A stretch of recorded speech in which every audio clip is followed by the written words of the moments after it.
Today, we would look at a very interesting topic, which discusses the debates between the Nigeria Economic Summit Group and the Central Bank of Nigeria. And we're looking at inside the policy room. This stems from a recent report that was published by Proshare, Nigeria's leading financial information hub, looking at the spate of engagement between the Nigeria Economic Summit Group, known as the NESG, and the Central Bank of Nigeria, CBN, on the state of the economy and the direction it should take. For those that can remember, the NESG issued a 15 policy step approach for the economy, from fiscal to monetary policy. It also laid out its views about how the monetary policy approach was and the way it expected it to go. The Central Bank of Nigeria responded in a very, very tough manner, but of course tried to outline what it has done over the years to support the economic recovery prospects for the country. And so that has gone on. Analysts, economists have even featured on this program, giving their perspective on that engagement, and we'll call that a debate. So, Proshare published a report bringing insight, perspective, dissecting the whole issues, and we have to discuss this very incisive report. Mr. Teslim Shitta-Bey, Chief Economist and Managing Editor of Proshare. Nice to have you, sir. Thank you very much, also. It's very nice to be on the program as usual. Definitely. Always nice having you to give further insights to perspectives. And once again, another incisive report from Proshare Research. Commendation again. It seems like this pandemic, we just keep churning out reports, which they are very, very incisive and helpful to the investment community, policymakers, and the entire country. Yeah, actually, that's the goal. Yes, definitely. And first, as usual, I'd like to get the key objective of this, because many will call it a very sensitive debate, but two very notable institutions. The Nigeria Economic Summit Group since 1996 has been driving advocacy for economy in the country. We note their impact in market economic reforms. Let's look at the telecommunications liberalization in 2001, credited to them. Also, even the power sector liberalization in 2013 is part of the hallmark of activities that the NESG has been involved in. And of course, the Central Bank of Nigeria has been here right from the independence. Like every central bank in the world, they play the role of monetary policy management, ensuring that things are balanced and supporting fiscal policy to ensure that economy moves forward. But what was the objective of this 71-page, very robust report? Okay, thank you also. This particular report, as far as we see it, is a detour from a bigger report we had written earlier in the year. That was a 174-page report. So if you think 71 pages is big, 174-page report that we called Coronanomics. Almost times 3 of that. Yes. Yeah. So that was Coronanomics. Yes. Where we dissected the economy and looked at the principal drivers of the economy and what needed to be done to improve the pace of growth of the economy. Now, for us, this is an interesting detour. We have two very renowned institutions in the country debating how the Nigerian economy is going to move forward in a period of COVID pandemic and perhaps after. Yes, the uncertainties. So for us, it was like the narrative was wrongly interpreted. It wasn't a battle of brothers, right? It was a discourse between contemporaries who had opposing views concerning how the economy is moving. And for us, that meant there was an opportunity. There was an opportunity for clarity.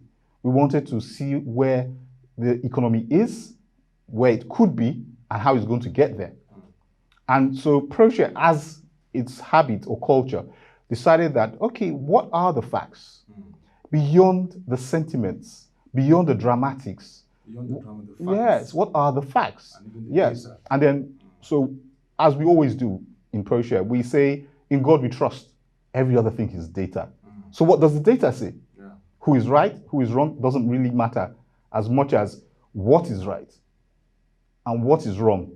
And how do we take off from those points to decide on shaping how we're going to move forward in the economy? Yeah. So basically, it was trying to get a sense of what was right and what was wrong in this debate, and perhaps telling both sides that we should sheath our swords, because it isn't an adversarial relationship. It's a relationship that is designed to improve our understanding of the overall shape and direction of the economy. Yeah, so that's basically what we did. I think what you just said brought to mind, because in the report you highlighted that apart from the Nigeria Economic Summit Group, because they do host summits and national summits, they're planning one this year, October 26-27, which will have a conversation with the NSG looking at next week on that. They bring together policymakers and private sector players to discuss how policies can create that enabler for the country. Policy works for the businesses, policy works for the whole country and move the nation forward. And you just said it's not adversarial, because you highlighted in the report that the NSG plays a role like the Brookings Institution. I remember several times the Brookings Institution have brought out reports on their concerns about monetary policy when Ben Bernanke was the chairman of the U.S. Federal Reserve, and even after him, Janet Yellen, they brought out their own concerns about holding on to interest rates and all that, and even currently under Jerome Powell. And even you also mentioned Nomura Institute, and I remember their approach particularly to their Benomics and even to the way the Bank of Japan under Kuruda, the current central bank governor, has been managing, Bank of Japan governor, the interest rate environment. So definitely it's not adversarial, it's more of ideas and having it in a healthy manner. Healthy manner, yes. It's basically about a healthy debate on our interpretation of our own reality. I mean, you could see, if you had an elephant standing in front of you, I could see a slim creature because I was holding the tail.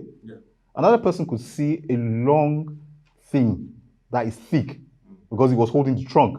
Another person touches the side and sees a wide, flat canvas and says, oh, this elephant is such a wide, flat canvas. And the other guy will say, what the heck are you talking about? This is a slim animal. You know? So it depends on what side you're looking at the issues. But importantly is that each side provides something that we can take home with, and we can put it into the mix and design policies in a manner of the perspectives that we're bringing in, so that it's not a situation where you're just seeing one side of the story. You're seeing the various sides of the story. And that holistic approach enables you to take the appropriate policies. Now, let me just step in here in terms of, let's look at agriculture, which was one of the key premises upon which the NESG, the NESG decided to Nigeria, decided to publish a communique, and they weren't too happy with the way agriculture has fleshed out in the last year or so. Did they have a right to a concern over the agricultural sector, more especially where you had CBN pumping in so much money into that sector to stimulate growth? Yes, I think they do, because, or we think they do, because we're talking about a sector that's 24% of our GDP, right? And it's grown in up to Q2 2020 by 1.58%, right? So, and prior to discovery of crude oil, it was a major, it was the mainstay, industrialization pivot. So now, so much money is put into that sector, but how much bang do you get for your buck? That was the concern. Definitely. That we're putting so much in, which is brilliant. Definitely. Perhaps one of the reasons why we actually grew that sector by 1.58%, as the CBN rightly pointed out, and we mentioned in our report. However, the framework within which that money is applied could be better. That was the point of the NESG. It wasn't so much that they were querying putting money to the sector, but it was the framework by which that money was applied, because they expected that by now we would have gotten a lot more bang for the buck that we have put, right? So for every naira, how much return are you getting? And it also speaks to the fact that we cannot continue to throw money at problems. We've got to think through... Which has been a Nigerian issue, right from time. Exactly. So throwing money at the problem. So it's not about throwing money at the problem. It's about having a proper design of policy and governance. Definitely. Those are two things. You have a policy, but then you also have a proper governance structure. I mean, we're all very aware of the challenges we've had with the Anchor Borrower program. Definitely. I mean, there are a lot of issues raised around the Anchor Borrower which program, the report has even highlighted. And I encourage all our viewers to log on to the www.proshare.com to read that report. Very incisive. NSG, CBN, looking beyond perspectives. You get that report. It's comprehensive, 71 page, And you can get all those analysis with data, with graphs, with insights that relate even to now. Even millennials, you can look at those infographics and get the insights of growth levels, even down to importation, foreign trade, the whole issues around the policy. It's a report you don't want to miss out on. Yeah, right. you were talking about the... Right. Yeah, so the anchor borrower program, for instance, and the challenges, that wasn't a problem with the heart. The heart was in the right place. Yeah. But was the policy in the right place? Was the structure for that program in the right place? And those were the issues that we felt was relevant and appropriate for the NESG to point out, that we could design those programs a lot better. We could ensure improved governance over those programs, right? But we understand also that the CBN was in a hurry, right? We were suffering from the COVID-19. Because you mentioned the double whammy. The double whammy, of yes. the crude oil price, disruption, yes. and then COVID. And the COVID-19. Central banks across the world, like the CBN responded, had to take measures. I mean, you've seen the Fed Reserve, you've seen the Bank of England, Bank of China. Everybody's just trying to intervene. So it was understandable that they wanted to respond, but with the benefit of hindsight, could they have responded better? Perhaps yes. Yeah. Okay, so that's the point we made, that while it was good for us to intervene in the agricultural sector, there is a need for us to tweak some of these programs. And I think that's the point the NESG was also making, that these programs need to be tweaked. We need to refine them, make them more effective, make them more efficient, okay? And other sectors also had similar challenges and complaints. Definitely, yeah. I mean, we're doing about 200 billion naira in home ownership, for instance. Yes. And the question is, what mortgage program do you have? Because prior to now, we've been trying to work out mortgage program. You know, the historical or the legacy Federal Mortgage Bank of Nigeria, FMBN, that tried to provide homes. Precisely. And then we now worked out the National Nigerian Mortgage Refinancing Corporation, MNRC, which also tries to provide in a different way the risking and all that. So yes, you're right. Mortgage is something that we're trying to get right in the country. When you reflect and you look at the last global financial crisis, the bubble, problem, the thing that happened in the US. In the United States of America, yes. part of the problem was basically subprime mortgage loans. Yes. So mortgage is an important factor in driving economies, yes. right? And that's where your interest rates actually become very potent. Because when you change those rates, it affects mortgages and it affects consumer response to the economy. Because if you're going to have to pay more in mortgages, it means you're taking that money out of somewhere else, right? Definitely. So there's going to be a movement from what you were doing in the past to what you think you need to do now. And there's greater impact when interest rates change, right? Because it touches home. Yeah. In a literary sense, it touches your home, mortgage. But if interest rates change in Nigeria today, who cares? And that's one of the problems that we're facing. It must be tied to the real issues of the economy. Tied to the real sector of the economy, the real issues, the issues that touch the man on the road. Yes. Right? So far, we've got macroeconomic policies way up there, and we've got people struggling down there to survive. Definitely. So what you have actually is what an American presidential aspirant called a K-curve. Yeah. Right. A K-curve. And I know this also brings to the fore, you just mentioned the next area I was going to go to, the intervention of the regulator. You know, in the report, it said something very interesting. It said it's laudable, but it is reticent in pushing the needle of growth and development within the pandemic. So we're seeing several interventions, even for the healthcare sector. We've engaged some of the CEOs of pharmaceutical companies in the country who are trying to assess those funds. And we've seen, again, the latest one is the Nigerian Youth Investment Fund. Various interventions are coming, but you said it's reticent in pushing the needle for growth. So how can we really push it to hit the issues that affect, like you said, the average Nigerian? Right. That's an important question also, because the needle of growth goes beyond money. The needle of growth is pushed by the way money is applied and utilized. Yeah. Okay. So I could give you money, right? And if I give you money, it is for a particular purpose, but that also doesn't stop you from diversion. Yeah. And it isn't so much that you're trying to be, how will I put it now? You're trying to be difficult. It's simply because the realities that you meet on the ground require you to divert. Yeah. And let me give you a case in point. Let's say I wanted to push money into agriculture.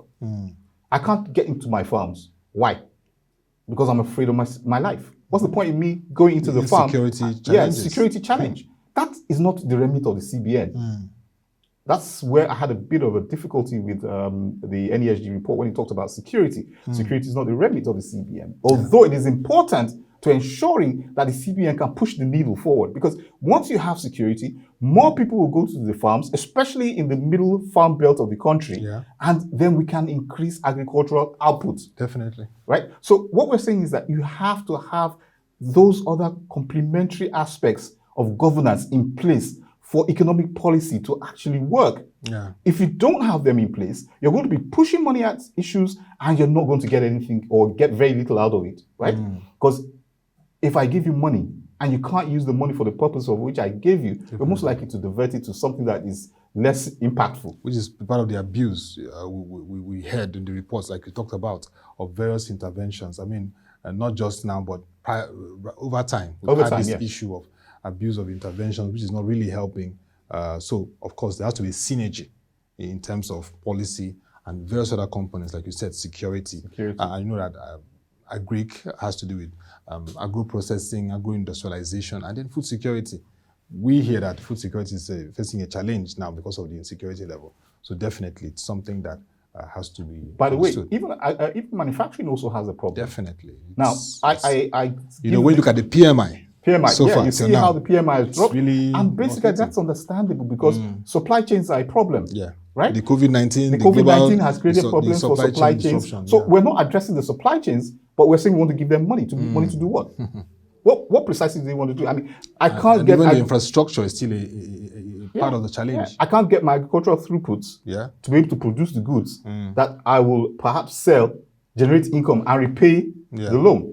So you've got to help me to ensure that those throughputs come in, right? My value chains are reinstalled, okay? Once those value chains are reinstalled, then I can use your money in a manner that enables me repay on a consistent basis. Otherwise, we're going to see a huge amount of non-performing loans going forward. You know, the non-performing loans currently are between the range of 5 to 6%. We're trying to keep a healthy level because if the NPLs go high again, you remember the challenge of the 2009 tsunami? They call it the Lamido Sanusi tsunami. We don't want to experience that. So definitely, it's nice to read and see the perspectives that Proshare is bringing in terms of both parties and the bigger picture. Because I think I was looking at the bigger picture beyond the debate. Debates are good. I mean, it's not. It shouldn't be adversarial, like you said, and that's very important. But one other area that of course caught my interest. You've rightly said it, that both CBN and NESG need to sit down together and work through the dynamics of how the Nigeria economy works to fashion out policies. And you're looking at enabling an area which we need some more clarity on insight and understanding to, which is the non-accelerated inflationary rate of unemployment, NAIRO. And that's an interesting term. So give us further insight into this NAIRO at this point in time, and how important is it to fashion a way of navigating through that? Okay, right. Now, you have, let's look at the basic figures, right? So we can ease into NAIRO. Yes. You've got unemployment at about 27.1%, right? On the high. Yes, pretty high. I mean, it was 23.1% in as at the last 2018. Yes. So we're looking at unemployment at 27%. We're looking at inflation that has topped 13%. 13%. Right? So inflation has topped 13%. Okay, fine. And you've got you've got your growth rate going south. That's minus 6.1%. So, and there are indications that we may be heading for another recession, except anything happens. Oh no, undoubtedly we are in a recession. Undoubtedly we are in a recession. That shows undoubtedly. Now, whether we're going to have a V-shaped recession or not is the issue. Different, you know, that's another conversation. But the point is definitely we're in a recession. Definitely. Right. Now, we're saying we want to accelerate employment, but we want to do it at a non-inflationary rate. That's what NAIRO is about. How do you accelerate on employment, that's reduce unemployment, without putting pressure on inflation? And now, look at what we've done. We've cut back interest rates, discouraged By investments. 100 basis points, we cut it back from 12.5 to 11.5. Yes. Last MPC. I mean, this year alone, we've done it twice, right? Yeah. It's 13.5. Yeah. Media, we dropped it again to 12.5. Just Yeah. recently dropped it again to 11.5. 11.5 to indicate, to signal that we have an expansionary monetary policy. Yeah. Now, what an expansionary monetary policy should normally do is to stimulate economic activities, therefore reduce unemployment, but expecting that inflation will continue to go up. Yeah. But what do we have here? We have unemployment also going up as yeah. inflation is going up. Yeah. So the nexus between unemployment and inflation does not seem to follow theory. Yes. Right? It's we used to have a theory. trilemma. Yeah, we used to have a trilemma. Yes. So we'll get to that trilemma. So we used to have a trilemma. Yes. But now, because of the disconnect between some of the macroeconomic variables and theory, we're having a challenge of policy. Yeah. So what we're saying is that there needs to be a policy such that if we're going to have to take an inflation hit, then it should be a worthwhile sacrifice because we're reducing unemployment. Yeah. And we've got to think through new business models. We've got to think through new economic models. Because the old economic models obviously are not working. Economists have something called the Phillips Curve, right? The Phillips Curve, right? And it's inside the report, so yes, people should please. Yes. Now, the Phillips Curve basically says that there's an inverse relationship, right, between inflation and unemployment. Yeah. Guess what? We don't have that relationship in Nigeria. Right. So because whether we it's did Japan or US or even the UK, there's that relationship. Precisely. Definitely. Because we did a macroeconomic analysis of the data for the past 20 years. And we said, okay, let's establish the fact that there's actually an inverse relationship so that when policy measures are taken, then we know why they are taken. Yes. We can track it and say, okay, fine, this is why this policy. But there's no relationship. The relationship, in two models we tried. The first model, there was no relationship. Second model, ironically, there was a relationship that was counterintuitive to theory. So definitely, the whole policy framework has to take into consideration the need proper for that relationship. So we need to look at what is the proper structure, and that's what I think the CBN and NESG should be worrying about. Working together and worrying about, look, what actually is the economic structure of this country? What policies will work? How will they work? And once there's a collaboration between both the private and public sector, including the monetary authorities and the fiscal authorities, then we could perhaps fashion our own unique way of working our reality. Definitely. And this is a very interesting conversation. But you talked about the trilemma again. That's where we'd like to get the insight. Understanding NESG, the CBN, and the trilemma. Okay, this great. trilemma that we need to address. The trilemma. I said the death trilemma. And then in addressing that, I'd like you to bring something that's been very latent, but it's a very serious issue, the role of fiscal policy. Because economists that have engaged or discussed with over the years have said, right from 2015 to 2016, we had this a bit laxity from fiscal policy, which has seen the Central Bank of Nigeria moving so deeply even to development banking, playing more deeper roles in the space that the fiscal should guide. But just to talk about the debt trilemma. Yeah, I'll talk to the trilemma. Yeah. But let me start off by saying that we need to be fair. Globally, central banks have become more aggressive in their approach. In their approach to this. And so some of them have stepped outside. It's part of that expansionary approach to stabilize the economies. I mean, these are unusual times. And during unusual times, most sensibly, you're likely to take unusual steps. So the central bank may be acting slightly out of character because it has to respond. It's the institution that can work fastest to responding to macroeconomic challenges. So if we're going to have to work fast, you perhaps will see a more aggressive central bank. You will see a central bank that will be more interventionary.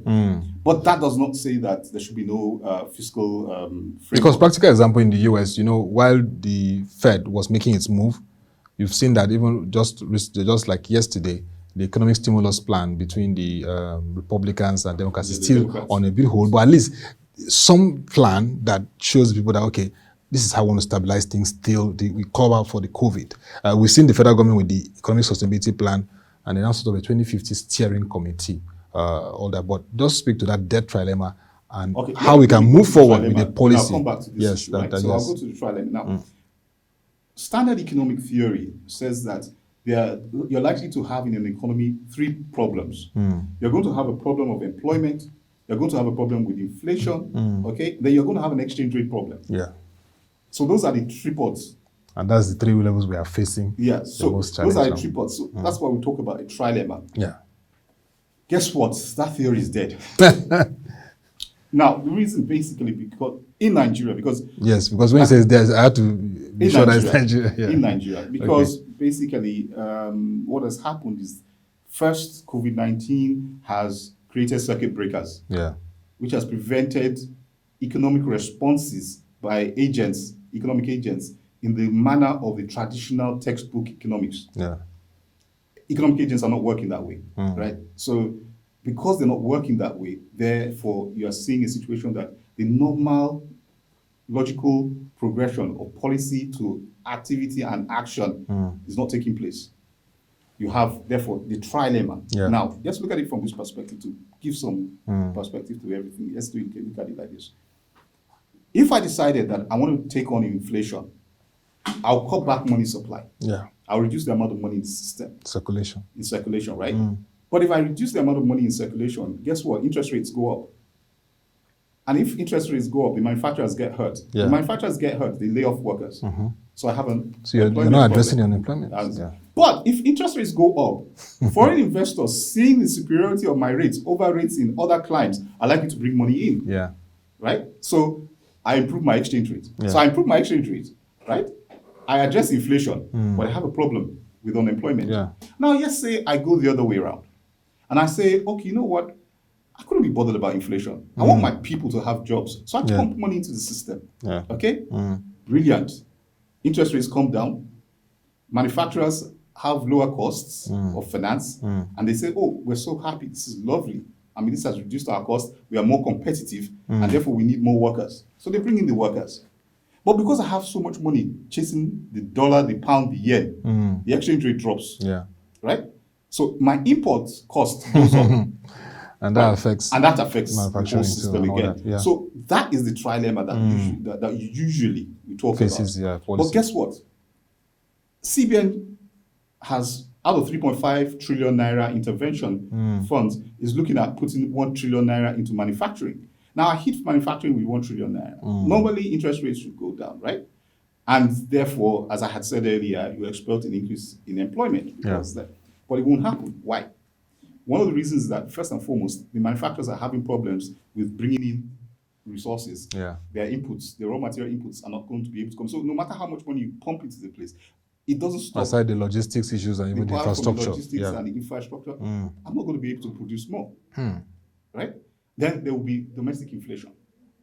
Like we're already seeing that. It's rising. It's rising. Yeah. So the inflation rate goes in. That inflation rate feeds back. If I'm looking for alternative inputs, it feeds back into those alternative inputs. So my costs actually do go up, right?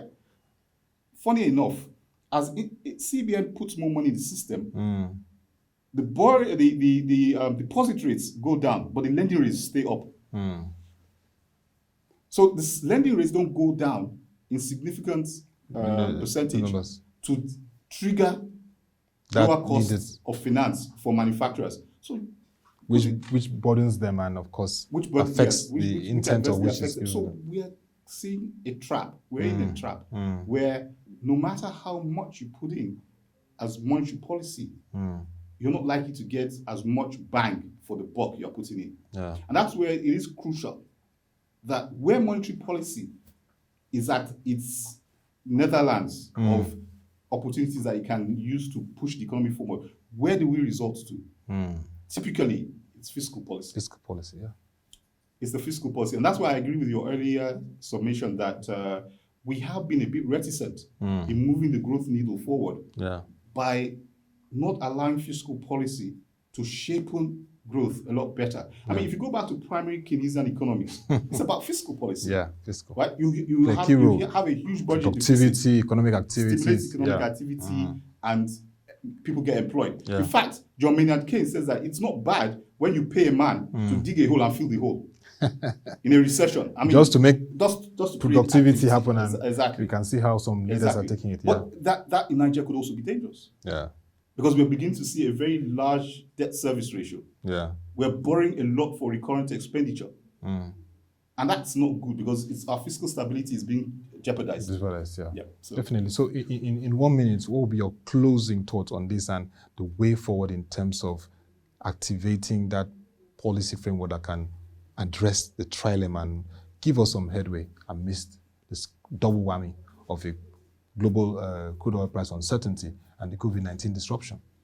Well, one of the things I've continued to say is that Nigeria needs to diversify its economy. No, it doesn't need to diversify the economy. The economy is already diversified. I mean, GDP, 24% of that GDP comes from agriculture. The oil sector is actually just about 9%. Yes, but it's the major foreign exchange revenue. And so what we need to diversify is revenue. The economy is already structurally is diversified, but it's the revenue flows. So we need to identify those things that will generate this. And that basically is about being more competitive, developing stronger domestic value chains. Okay? So if we have stronger domestic value chains, backward integration, and then also forward integration. So your value chain moves from domestic into international standards. So what you'll see is what we call glocal. Global, local. So your integrated domestic value chains stretches out into foreign value chains that generate the foreign exchange that improves your circumstances. Guess what? A number of things that are there. One, you're seeing a lot of liquidity in the international market because COVID-19 has made more governments spend a lot of money. So there's money in the market. So the issue is, how do we get this money into our system? So we've got to rethink our domestic system, attract that money, use it to build domestic capacity for processing. If it's processing, right? Yes, primary goods should be there, but we need to process. So there's a value addition. Look at it from this perspective. Nigeria is the largest producer of cassava. Who is the largest exporter of cassava? Ghana. How come the largest producer is also not the largest exporter? That problem of value addition, that gap, the value addition gap is critical. The productivity gap is critical. So we've got to address value addition, we've got to address productivity. Can we do it in the short term? Yes, to some extent. The low-hanging fruits, yes, address low-hanging fruits of value addition. And then we can now start building up to longer-term issues of road infrastructure, of other kinds of infrastructure that will support local value chains. In essence, economic models or policy strategies should address the issues of productivity, which will in turn diversify our revenue and also boost our domestic value chain to make us a globally competitive economy. So that we can become globally competitive. Of course, the NESG and the CBN are debating about, and which is part of their core focus to make Nigeria a globally competitive economy. Thank you once again, Mr. Teslim Shitta-Bey, Chief Economist, Editor of Proshare, for the insights. And of course, to our viewers, the report is there for you to read and get insights further on how the big picture beyond the debate between the NESG and CBN on the direction of our economy. Log on to www.proshange.com. You'll see that report and you read it, and it's 71 page, something to learn from economic students, policymakers, analysts. All of you will benefit and derive value, and the general public to understand how our economy should move forward in this challenging time. And that will be all for this edition of the Economy and Politics show. You can watch our videos, read news reports and analysis by logging on to our website that we mentioned earlier, www.proshange.com. And if you want to speak further to this debate and bigger analysis from ProShare, report on the NESG and CBN debate on how the economy should go, send your views and comments to news@proshange.com, and we're ready to read it and respond to you appropriately. And to come your way again, thank you for watching. Have a nice day and stay.